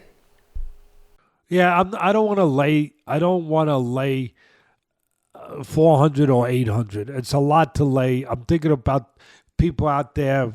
I'm trying to think in the same way I would think in your shoes, my shoes. I don't want to lay that if I don't have to. I think that it's I think Serrano might be fresher. Yeah. Going into this fight, I think that's fair to say. That would lean towards Serrano a little bit, but at the end of the day, I'm taking Taylor. It's just her pedigree. Serrano's tremendous. She's great. But Taylor by decision, plus 111, plus 110. Yeah, I'll go that way. And again, it's gonna be a toss up. And I said it. I said that Serrano. My brain probably tells me Serrano's a little fresher, but at the end of the day, my heart will tell me, my instincts, whatever, my boxing background will tell me you can't go against a champion who's been a champion the way Taylor has, even though Serrano's been great. So I'll go with Taylor. The next one, go ahead. You could get Serrano by decision at plus 178. Seems like really good value. Yeah, I would put an extra play. That's a good value. That's a good prop. Even though I'm taking Taylor, don't worry. I'm not sitting in the fence. People out there with your sabers and everything ready to slingshot me. No, I'm not sitting in the fence. I just told you, Taylor. But as far as value on a play, I think that's good value to take a little play on Serrano. I mean, you're not out of line saying that if you're going to be given, how much are they giving you to take Serrano? Plus 178 by decision. Yeah. I mean, she's a good puncher. She's aggressive. Could she stop Taylor? Anything could happen, but I would think that Taylor's too experienced and, too gritty to get stopped. You never know. When someone gets old, they get old. But I wouldn't be against taking a little play.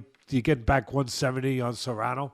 Yep. I would suggest that that's something to think about. We got to do UFC now, right? All right, UFC. Let's go for the co-main. Start with the co-main.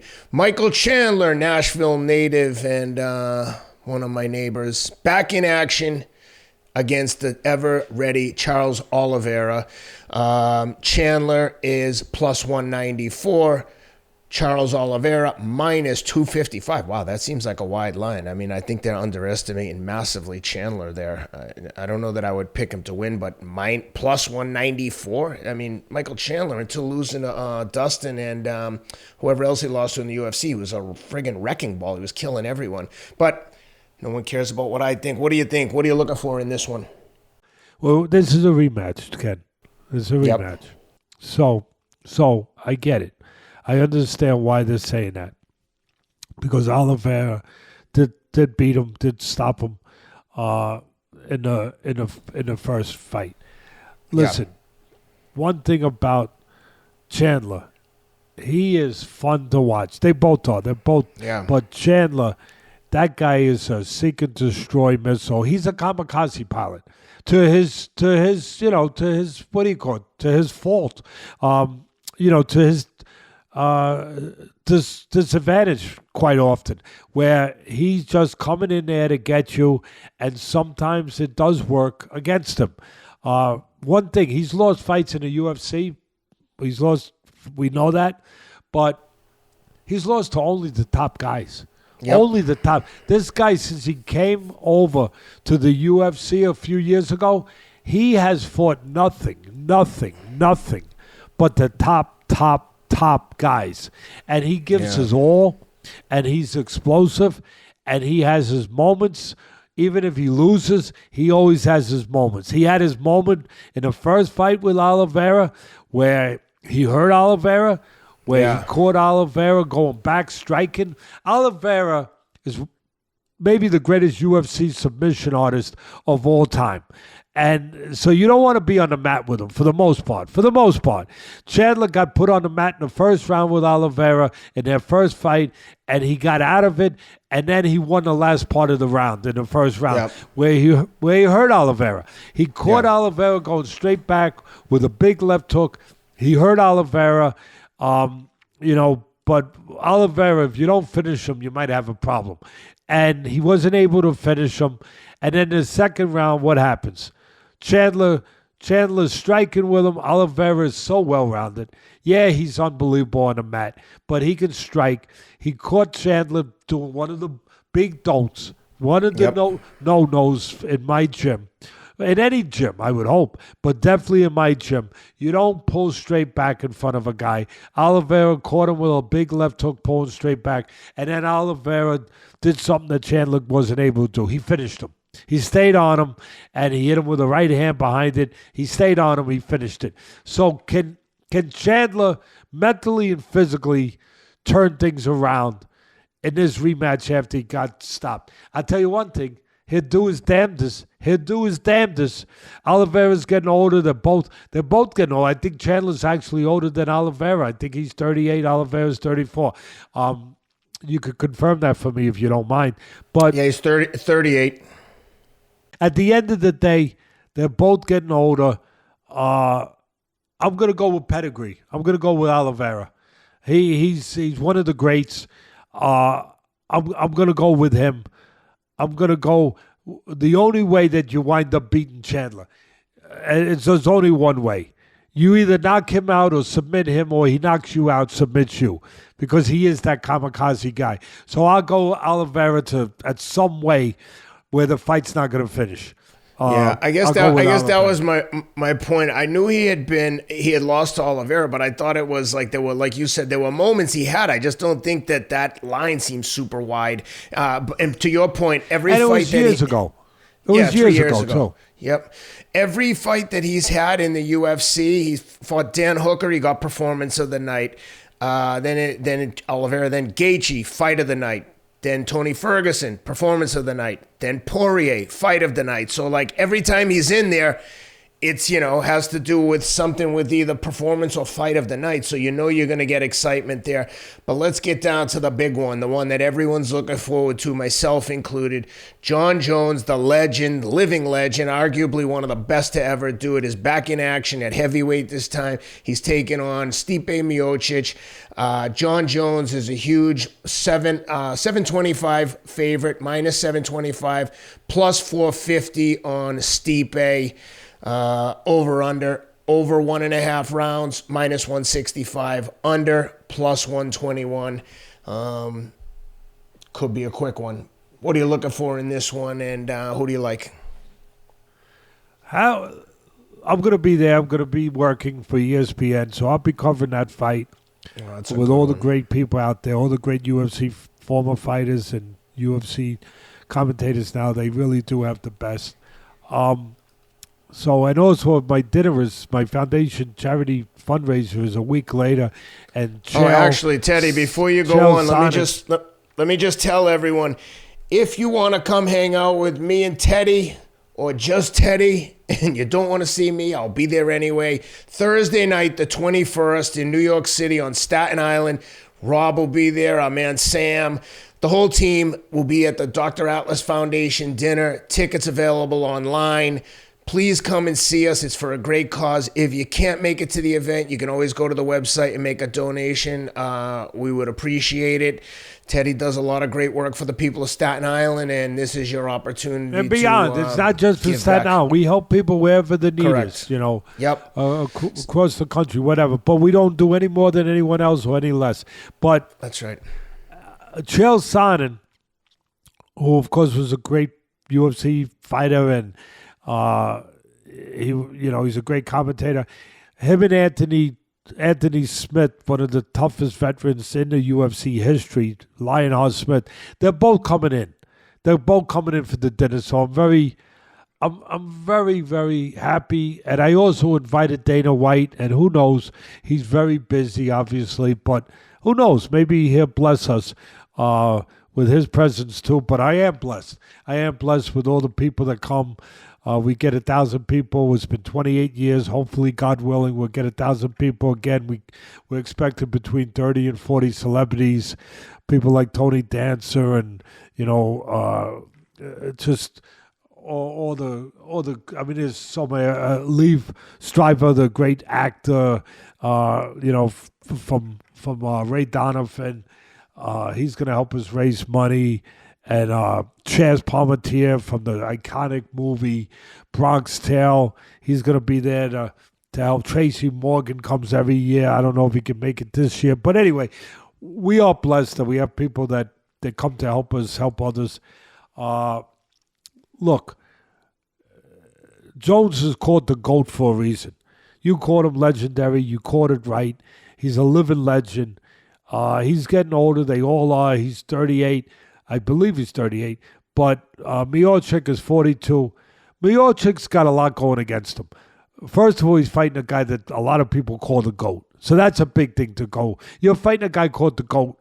It's like going into a football game against Brady. You got a problem. You got a problem or a potential problem.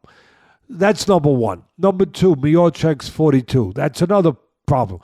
Number three, not that he needs any more problems, but he's been inactive for over 3.5 years. His last time in the ring, he got knocked out by Ngannou. So he's got all those things. Jones hasn't been real active, but anything is much more active than over 3.5 years of inactivity, which Miocic is dealing with. Having said all that, talking about how great Jones is, he's his talent, his genetics, his ability on the floor, his strength, everything about him. He wins. Miocic is probably the greatest UFC heavyweight champ of all time.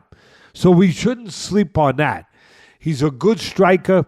I think he's going to have to stay on his feet. He's going to have to control distance. He's going to have to use his legs. At 42, can he use them to give angles? I don't know. Can he? How long can he? I'm not sure. But I think that to win, he's going to have to do that. He can't stand in front of Jones, who's got a great jab, doesn't always use it enough, but long, hard, accurate. He'll control you with that jab. He'll control range with that. The best shot against Jones, don't stand in front of him, give him angles. Again, can Miocic do that? Out over 3.5 years, 42 years old. Miocic's a good striker. As I said, I don't think he doesn't want to be on the mat with Jones, but striking is the way to go. Miocic is real, basically solid as a striker. He's got a good jab. He's got a real good right hand. He can counterpunch with the right hand. He's got a beautiful left hook to the body that he used against the great DC in their second fight. Beautiful left hook to the body. He throws his punches straight. He throws them the right form. But he is there in front of you to hit. He is there in front of you. That's why I think that as long as he can use those legs, if he can, it enhances his chance to pull off a huge upset. A historic upset at this point in his career. As great as he's been as a UFC heavyweight champ. He's going to have to use his jab, Miocic. He's going to have to maybe take away Jones' jab by countering with right hands. I mentioned earlier, Miocic's very good at throwing right hand counters. There's no better way to take away somebody's jab than to counter them with a right hand and dissuade them from using their jab, make them hesitant about jabbing because they might get hit with the right hand. So he's got a tall order. His best shot is to keep it striking as long as he can. Control range. Don't let Jones take you down to the mat. At the end of the day, you're not shocked by who I'm going with. I'm going with Jones. But give me those lines and props one more time. Yep. And I'll put a bow on it. Jon Jones minus 725, Stipe plus 450, and the over/under is 1.5 rounds minus 165, under plus 121. Under how many rounds? Under 1.5 plus 121. Okay. And minus, if you go over 1.5, minus, what do you have to lay? 168. Call it 170. Lay 170 over 1.5. I'm going to go, look, I don't want to lay anything, but I'm going to go, guy's 42, I get it. It could be fast. You said it could be fast. They're betting on it to be fast. The smart people at my bookie are betting on it, laying the lines that they do think it's going to be fast. Yeah. If I took a play, I'm not laying all that money to take Jones, who I do think will win, but I'm not laying that. I would take two small plays for fun. I would take the over. I think Miocic, even at 42, even with his inactivity, he's got enough experience to go past 1.5 rounds. He can use his legs long enough to get past maybe 1.5 rounds and give you a winner for the over. So I'm going to take a small play on the over for the reason I just laid out. And then I'm going to take a little small play on Miocic to pull off the greatest upset in UFC history. Or maybe not the greatest, but one of the greatest. You never know. And if you're going to give me that kind of incentive and I can put a small play, a very small play on Miocic to pull off the impossible, hey, he's not chopped liver, even at 42. He's not chopped liver. He's a guy that has been a great heavyweight champion in the UFC. And you never know. Maybe Jones has a bad night. So you never know. But at the end of the day, who do I think is going to win? Yeah. I think the GOAT will continue to have that label, that title, GOAT. Yep. Well, that's going to be a good one. I'm jealous that you're going. Maybe I'll try to get there last minute with, maybe I'll talk Rob into coming across country and meet me in New York. But either way, that's going to be a fun one, Teddy. Thanks for all the commentary and the in-depth coverage. A lot of, I think that most fans would agree that you get a deeper level of analysis here than anywhere else. No offense to anyone, but thank you for doing it. Thank you to everyone who tuned in. Please like and subscribe on YouTube. It'd be a huge help. And again, if you're anywhere in the New York area, or even if you're not, come hang with us Thursday night, November 21st. We'll do one more show before the dinner, but please come and check us out. And you can get all the information at the Dr. Atlas Foundation. There's information there regarding the dinner, or if you just want to make a donation, and we appreciate you. And Teddy, thank you. Have a great week, everyone. We'll see you next week. Boom.